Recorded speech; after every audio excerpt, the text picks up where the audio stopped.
Hi, I'm Kenneth Wajda, and I'm a professional photographer here in Colorado. And here's another one of my photography talks. Today I have a gear talk about a camera that I picked up at it's kind of an eBay pawn shop in Boulder.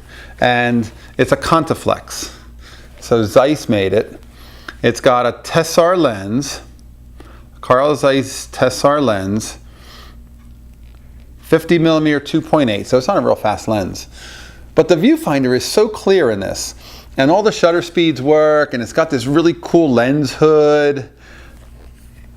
And I just like the styling of it. So it's one of those cameras that, you know, talk about finding little finds. Now, I walked in there and I said, do you have any old film cameras? And nobody ever asks that. And they had some on their eBay site that they didn't even display in their store. And so he went into the back and he got it out and he says, here, I have this thing. And he wanted $125 for it. And I said, well, you know, I wouldn't spend that much on it, but I'd go 40. And he said, okay. It's like, really? And you just have to ask. Ask the price that you're willing to pay for something like this. I thought for $40, I like the viewfinder. I would shoot this, and I will. And I haven't put any film through it yet, but all the shutter speeds are working. The aperture opens and closes fine. It looks like it's in good shape with the way the door mounts, and everything's clean. There's a little bit of brassing right here in this one corner. But again, these old cameras, even just to hold it up, it kind of smells like cigars. Like, I wonder what its history is. You know, I would love to go back in time and follow cameras around and see where have they been? What did they shoot? What has this seen?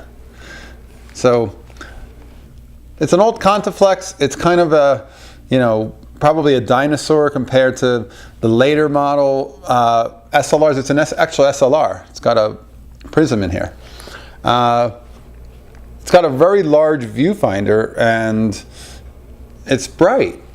It feels like a lot different than like shooting through a Nikon or a Canon viewfinder nowadays. And it's a treat to walk around with, and I appreciate the build quality and the styling of it. So sometimes that's what you need. Sometimes you need something that's just sort of a little different to get your creative juices going. At least I do.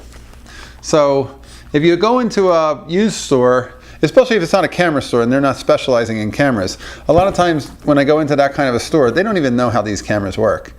If you know a little bit by watching my show, you'll know more than they do as far as how to test it for shutter speeds and apertures.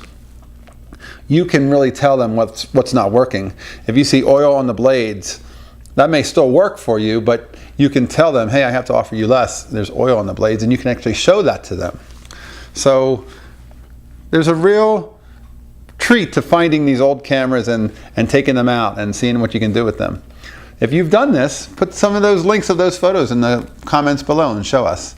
And when I have photos back from this camera, I will post them in the same place in the comments below. Hey, thanks so much for watching. If you're enjoying these, hit the subscribe button and I'll bring you some more. Thanks.